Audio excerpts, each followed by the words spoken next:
नमस्कार मंडळी. श्री स्वामी समर्थ महाराज की जय. श्री स्वामी समर्थ महाराज तुमच्या सगळ्यांच्या इच्छा मनोकामना पूर्ण करू देत. आज आपल्या चॅनलमध्ये तुम्हा सगळ्यांचं स्वागत आहे. आणि मी माझं घरचं आवरून सगळं कोल्हापूरला जाण्यासाठी बसमध्ये बसले आहे. 2000 years later. Good morning Kolhapur. तर मी फायनली कोल्हापूरमध्ये पोहोचले. आता पटकन इकडून रिक्षा पकडणार, घरी जाणार आणि घरी लॉक वगैरे काढून, घरी खूप कचरा पडला असेल, कचरा वगैरे काढून लगेच मी आता तयार होऊन निघणार. घरी मी बरोबर 9 वाजता आले. त्याच्यानंतर मग केर कचरा काढला, लादी पुसली, दुधाची पिशवी आणली होती, चहा बनवला. तोपर्यंत वहिनींनी पोहे बनवून आणले, पोहेसुद्धा खाल्ले.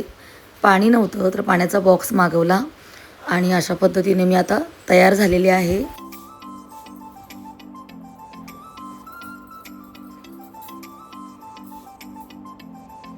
अशा प्रकारे मी साडी घातलेली आहे छान. आणि आमच्याकडे कसं कार्यक्रमाला वगैरे जाताना साडी वगैरेच घातली जाते. त्याचप्रमाणे मी सुद्धा बघा हा ब्लॅक ब्लाऊज आणि ही साडी घातलेली आहे. आता जाणार आहे बऱ्यापैकी सगळं झाडू बिडू मारून घेतला, लादी पुसून घेतली आणि आता अशा पद्धतीने सिंपल तयार झाली आहे. कारण काय मावशीचं आहे श्राद्ध त्याच्यामुळे. आणि आता रसिका मला घ्यायला येणार आहे, मग मी जाणार. चला निघूया. मामाचा मुलगा हर्ष मला घ्यायला आलेला आहे आणि त्याच्या गाडीतूनच मी आता जात आहे. माझ्या मावशीचा फोटो इकडे फोटोपूजन केलेलं आहे आणि नॉर्मल जेवण वगैरे केलं होतं. मावशीच्या फोटोला हार घातला. शिवाय मी जाताना जिलेबी न्यायची असते पण मला जिलेबी नाही मिळाली, खाजा घेऊन गेली. फोटोपूजन वगैरे केलं, थोडंसं खाल्लं आणि आता आम्ही निघालो परत येण्यासाठी कोल्हापूरला. ए तू मांडीवर आहे. पोरगी मांडीवर बसतो. ही पोरगी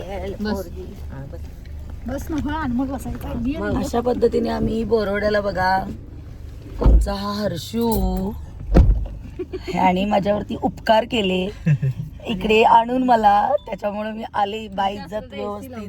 काय म्हणायचं म्हणके आणला म्हणून एवढं हा. ऐकून काय मी 2 व्हीलरवरून येणार होतो. इकडे का चाललोय आपण? गारगोटी. आमच्या अच्छा. ठेवायचे. तिकडनं ओके. जवळ पडतंय दीदी. होय. हो का? जवळ पडते म्हणजे आपण कोल्हापूरमध्ये जाणार ना? नाही तर तुमच्या ह्याला जाऊ आपण. कुठे जाऊ? लाटेला जाऊ डायरेक्ट. ते काय माशी आणि पाण्यात आहे. माईली की नाही हा? माईली की सारखं AC गारवा लागतो ना? लागतोय, गारवा लागतोय. हा. ते लेकीला तर तिच्या लई गारवा एसी आहे ना ग घरी? मग लावायचं कंटिन्यू. मी मे महिन्यात माझं एसी चालू होता ना, बिल आलेलं 3300 रुपये माहिती आहे हे. आणि मुंबई मधलं 7000 बिल आलेलं लाईट बिल. दोन्ही एसी चालू माहिती आहे पण आहे. हा. इथं पण आहे, कोल्हापूरमध्ये पण आहे. हे काय आहे? बोरोड्याचं तळ. हे बोरोड्याचं तळ. जेव्हा मी ना एकदा सुट्टीला आलेली तर तेव्हा मी इकडे मावशीच्या गोधड्या धुवायला आलेलो. आणि तेव्हा त्याच्यानंतर मग आत्ता म्हणजे खूप वर्षानंतर, मला वाटते 30 वर्षानंतर.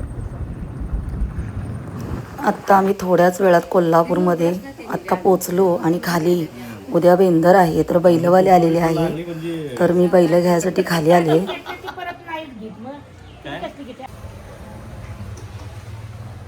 जे आहे ती घ्यायचं. बेंद्राला बैल.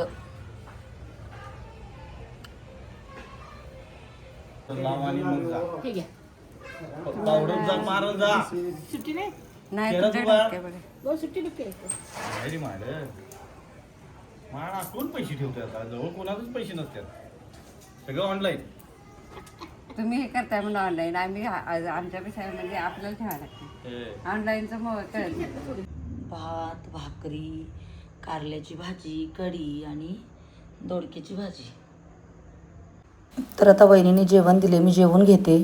1/2 किलो गूळ आहे. आता आपल्याला काय करायचं, थोडं पाणी घालायचं आणि गूळ वितळून घ्यायचा.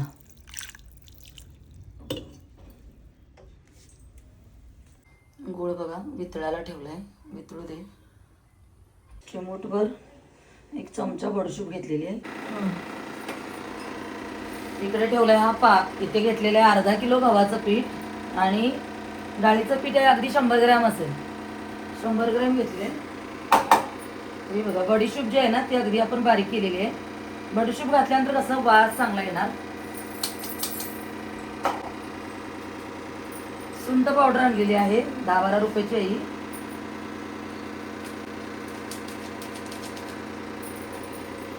आणि चवीनुसार थोडंसं मीठ घालायचं.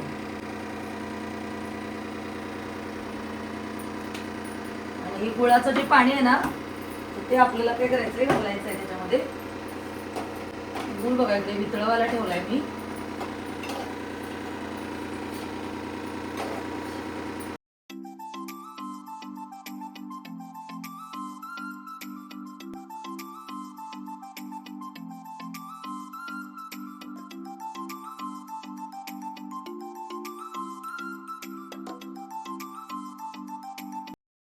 माझा मोठा भाऊ वारलेला जर असता ना तर मला पहिला म्हणला असता, मनीषा गोळमाट खडुकळी बनवलीस का, आणि तुला बेंद्राच्या खूप खूप शुभेच्छा.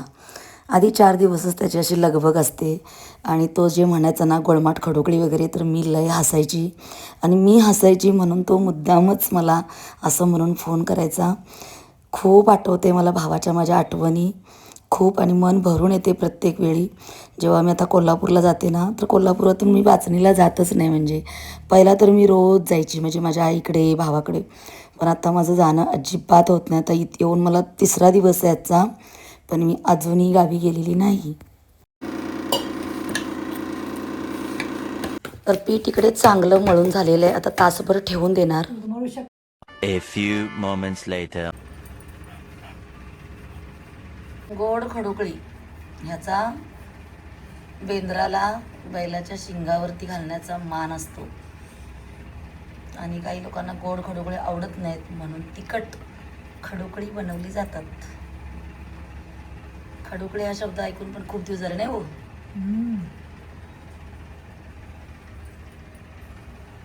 अशा पद्धतीने बघा वहिनीने खडुकळी केलेली आहेत. आता मी पण चालू करते करायला. कशी वाटली तुम्हाला खडुकळी नक्की सांगा. आमच्याकडे अशीच खडुकळी बनवतात. बेंद्राशिवाय मान नाही नाही व्हायचा.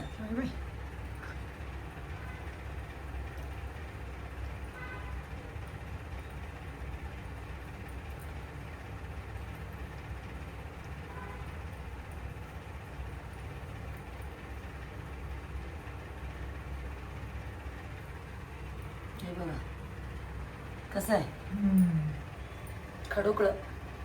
ह्याला खडुकळं म्हणतात हा म्हणजे. आणि हे तळल्यानंतर खूप टेस्ट लागतं. ह्याच्यामध्ये आम्ही बडीशोप घातली आहे आणि ह्याची पावडर पण घातली आहे, सुंठ पावडर. तर वास वगैरे खमंग व्हायला लागलाय मस्त. जास्त नाही, आम्ही अर्धा किलोच मळलेलं आहे. म्हणजे हे बघा थोडंसं तेल असं घ्यायचं आणि असं असं हातावरती करायचं बस. अगदी सोपं आहे. म्हणजे गावाला आता बायका ना तिकडं तिकडं तुम्हाला हे करताना दिसतील. मी पण गावाला आलोय त्याच्यामुळे कसं चला म्हटलं करूया, सगळ्यांच्या बरोबर सण होईल आपला पण.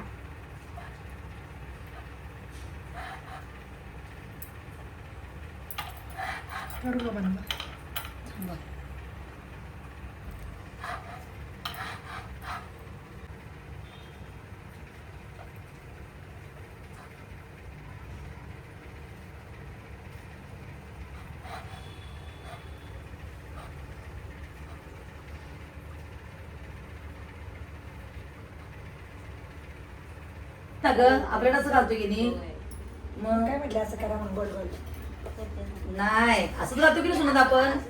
असंच घालायचं असतं ना. ते कसे बसणार म्हणजे बसते. आता ते आता तेलच घालणार ना त्याच्यातला एक धागा सुटणार असतो. वहिनी आता वटपौर्णिमेला नवऱ्याचं पाय धुवून पाणी पिणार आहेत.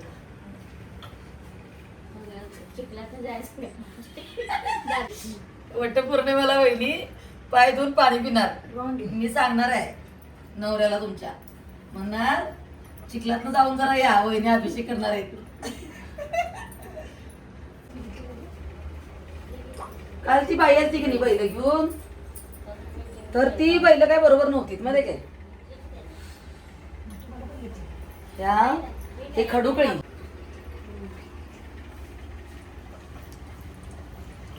खडुकळी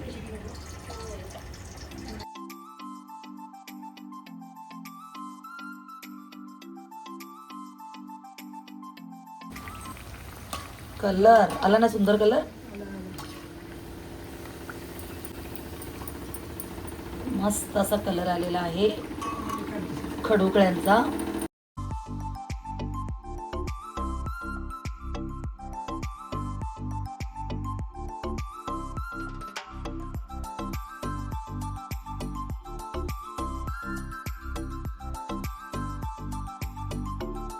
A few moments later. चकल्या झाल्या आणि इकडे बॉक्स भरलेला आहे मुंबईला देण्यासाठी.